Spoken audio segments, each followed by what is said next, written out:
Baiklah, hadirin sekalian yang dirahmati Allah, sekarang tibalah saat yang kita tunggu-tunggu. Kita akan mendengarkan ceramah dari seorang tokoh yang sudah tidak asing lagi di telinga kita. Beliau adalah pejuang, pembela para istri, suara bagi mereka yang terpinggirkan, yaitu Ibu Lilis Putri Rahayu.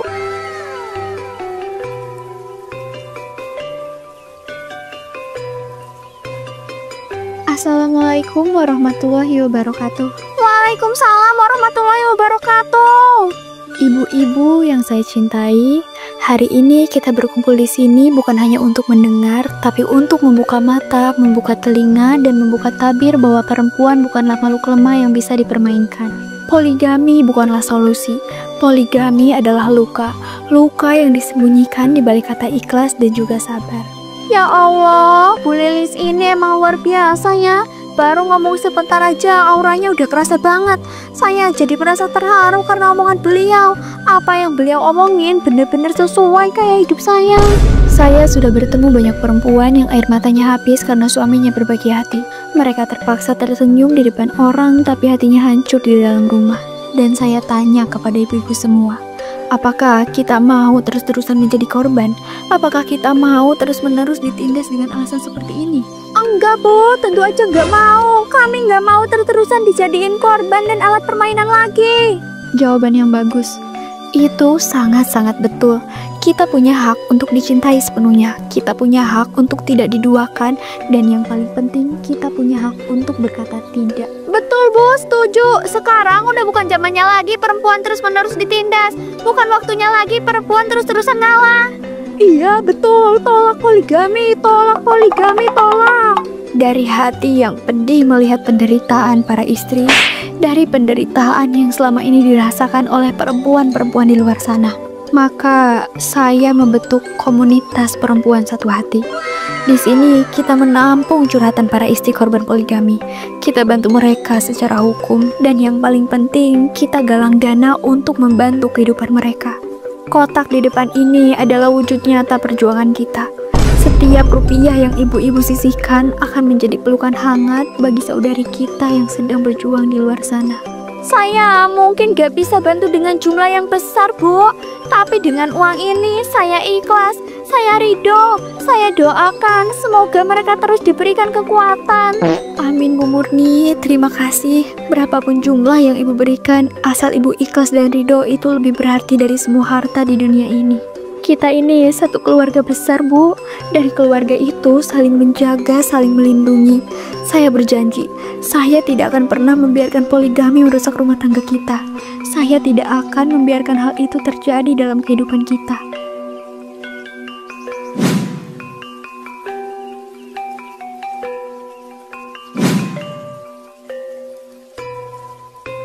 Setelah acara selesai, Lilis pun pulang ke rumahnya dengan penuh kepuasan. Namun, kepuasan itu tidak berlaku pada suaminya yang sudah menunggu kepulangannya.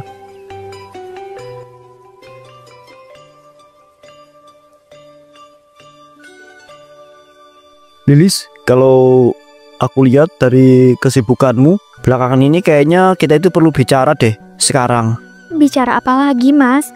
Aku capek banget hari ini. Dari tadi siang aku ngisi kajian, terus fokus rapat komunitas, belum lagi koordinasi tentang donasi. Justru itu yang mau aku omongin. Aku tuh selalu nungguin kamu untuk makan malam bareng, tapi ya kursi kamu tuh selalu kosong. Oh, jadi Mas mau bilang kalau perjuangan aku itu nggak penting? Mas nggak dukung aku bela hak-hak perempuan? Mas lebih milih aku duduk di rumah, masak nasi, lipat baju gitu? Pengen aku jadi kayak babu Mas? Bukan gitu Lis, aku tuh bangga sama kamu, bangga banget malah. Tapi kamu itu juga punya kewajiban di rumah loh. Aku tuh cuma minta luanginlah sedikit aja waktu buat keluarga. Sejam, 2 jam, sehari gitu. Kewajiban? Mas pikir aku ini pembantu rumah tangga? Aku ini pejuang Mas. Aku berjuang buat ratusan perempuan di luar sana yang gak punya keberanian lawan suaminya. Mas itu harusnya bersyukur punya istri kayak aku, bukan malah protes. Aku bersyukur Lis, tapi aku juga suami kamu. Aku tuh cuma gak mau kita itu kehilangan satu sama lain karena sibuk mengejar dunia luar. Kehilangan? Justru aku yang takut kehilangan kalau aku cuma diam di rumah. Seimbang itu kalau Mas gak ngalangin langkah aku. Kalau Mas gak suka ya silakan aja cari perempuan lain yang manut, diem, dan nurut sama kamu. Lis, kamu itu sadar gak sih? Kata-kata kamu itu barusan menyakitkan banget. Aku itu gak pernah minta kamu itu berhenti berjuang loh. Aku itu cuma pengen kamu itu inget Aku ini bagian dari hidup kamu juga. Begitu juga dengan anak-anak. Hidup aku bukan cuma soal rumah tangga, Mas. Ada banyak perempuan yang butuh aku. Dan jujur, aku lebih merasa berguna di luar daripada di rumah ini. Berarti aku dan anak-anak itu nggak cukup berarti ya buat kamu? Kalau Mas mau mikir gitu, ya silakan. Yang jelas aku nggak mau kalau gerakanku dibatasi. Disuruh nurut, disuruh manut, nggak boleh bebas. Apa Mas mau aku kayak ibuku dulu, ha? Diam, tertekan, dan ditindas sama suaminya. Ditindas? Ditindas kamu bilang? Kapan aku pernah nindas kamu? Kapan? Jangan samakan aku dengan ayah kamu itu ya. Iya, sekarang mungkin belum. Tapi nanti, semua laki-laki sama aja. Manis di awal, berubah setelah perempuan udah gak punya pilihan. Makanya aku gak percaya sama laki-laki. Apalagi yang sok suci kayak Mas. Aku sabar bukan berarti aku nggak punya hati, Alis. Tapi kalau hati ini terus diinjak-injak, aku itu nggak tahu sampai kapan aku itu bisa bertahan. Bertahan atau enggak, aku nggak peduli. Itu bukan urusan aku, itu urusan kamu. Lis, tunggu, dengerin dulu omongan aku.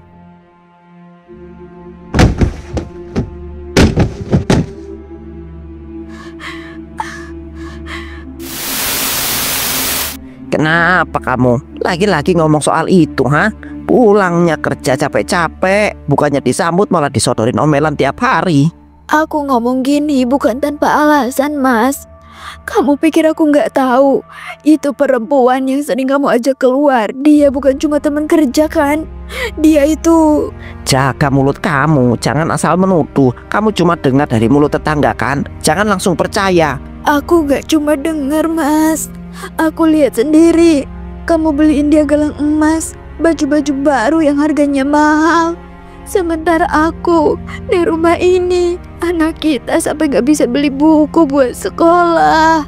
Kamu ini selalu membesar-besarkan masalah. Sekali-kali aku traktir orang, langsung dicap selingkuh. Tapi dia bukan sembarang orang, Mas. Dia itu perempuan. Perempuan yang kamu ajak pergi diam-diam, yang gak pernah kamu ceritain ke aku. Diam kamu, diam. Ayah, jangan marah-marah sama ibu. Lilis janji gak bakalan cerita ke siapa-siapa. Asal ayah sama ibu gak berantem lagi. Dasar kamu ya, berani-beraninya kamu ajarin anak itu ikut campur urusan orang dewasa. Dia cuma anak, Mas. Dia cuma mau rumah ini tenang. Kalau terus-terusan begini, dari mana rasa tenangnya itu muncul? Dasar gak berguna kamu itu. Kamu juga, kalian semua itu benar-benar menyusahkan hidup aku. Lilis benci ayah. Lilis benci semua laki-laki yang nyakitin setiap perempuan.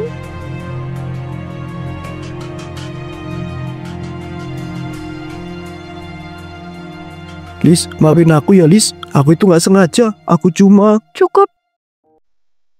Tolong percaya sama aku itu nggak mau menyakiti kamu. Aku sayang sama kamu, Lis. Lis, pergi kayak gini, tolong. Aku itu nggak mau kita itu berpisah dalam keadaan marah, Lis. Lis. Sejak saat itu Lilis pun pergi menghilang, tak tahu kemana. Hingga pada beberapa minggu kemudian,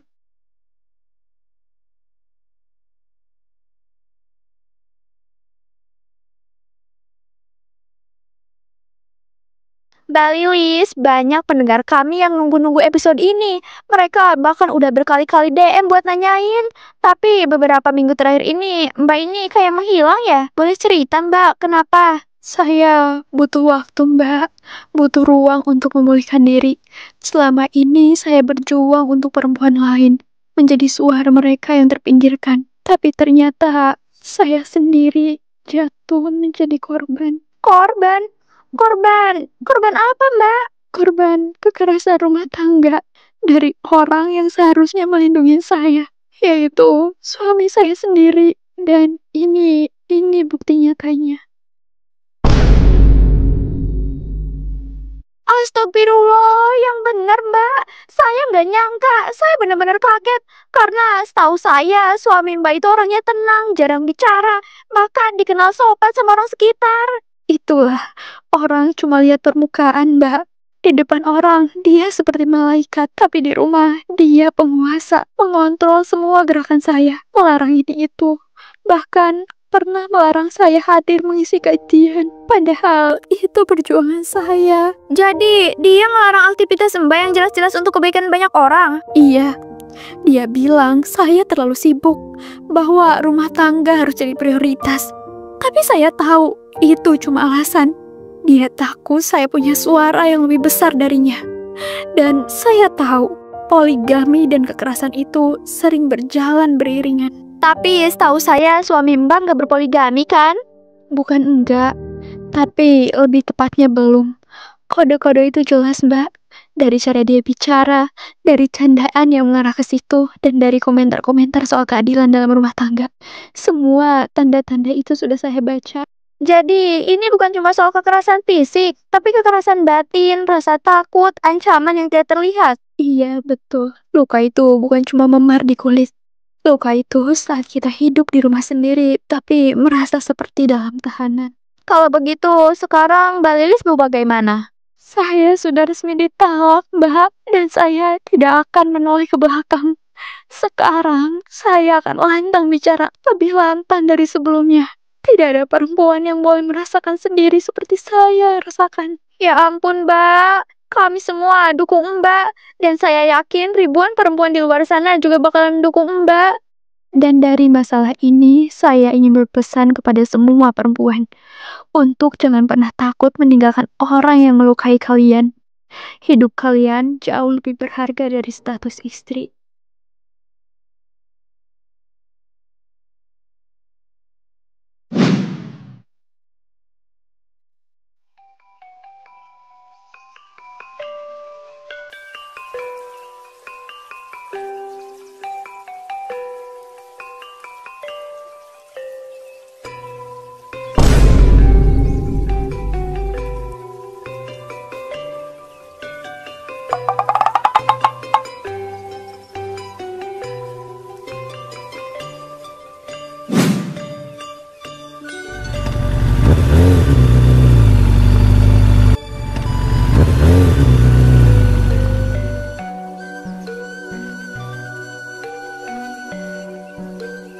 Tiga hari aku mencari kamu, Lis. 3 hari juga rasanya kayak 3 tahun. Aku pikir kalau ketemu kita itu bisa duduk bareng selesaikan semuanya, tapi ternyata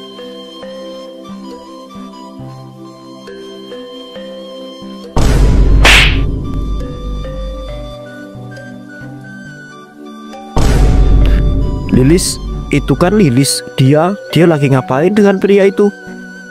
Enggak, aku nggak boleh seuzon sama dia. Aku itu nggak boleh buruk sangka dulu sama dia.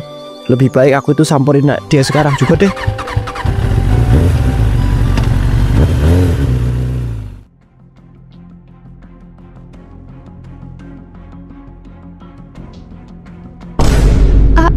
Andi, kok kamu ada di sini?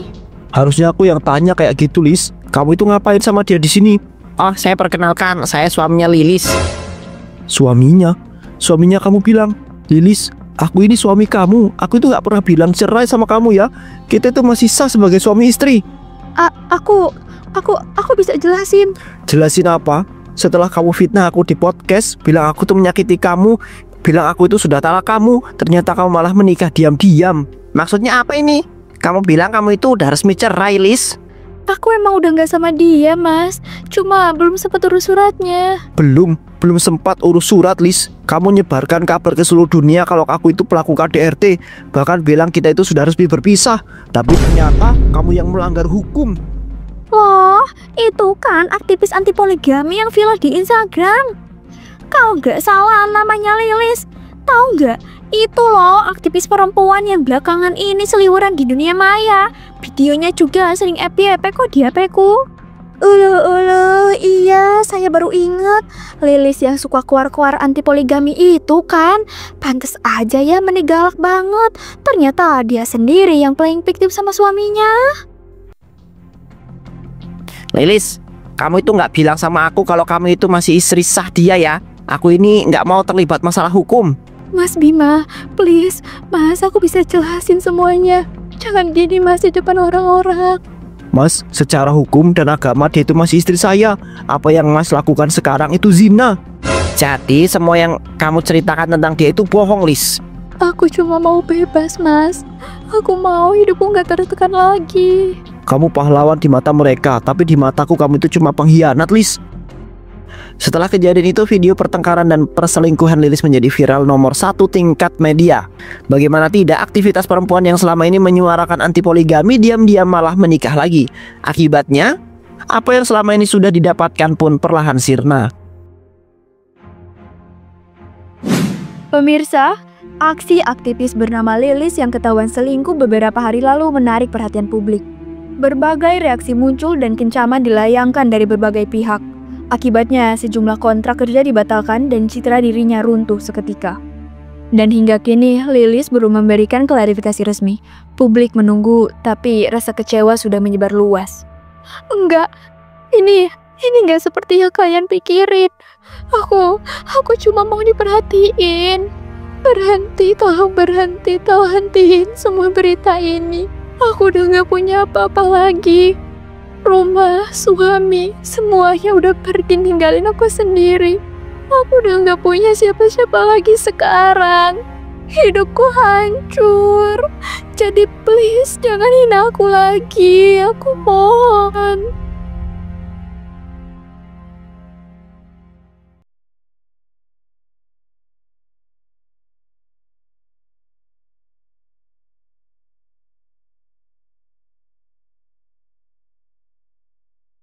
Munafik, setan, wanita nggak berguna lu ya. Ngakunya janda ke laki-laki lain, aslinya mah masih jadi istri orang.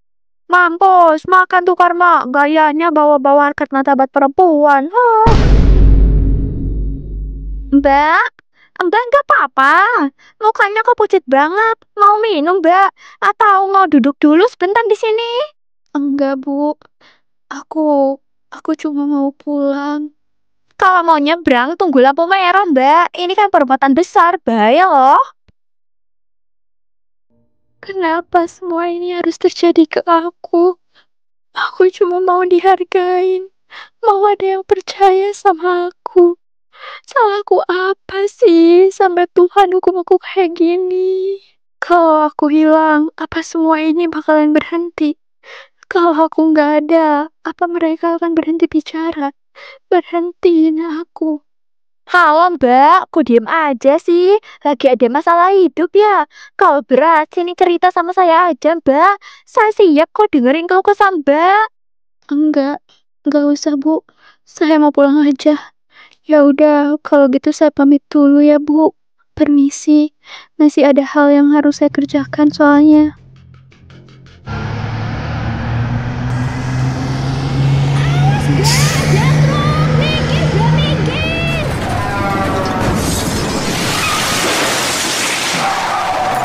Semua kesombongan, semua kebohongan, semuanya berakhir di sini. Tidak ada satupun gelar dan pujian yang bisa ia bawa pulang. Lilis tewas saat itu juga mengajarkan kepada kita semua bahwa kebenaran bukan untuk diperjualbelikan.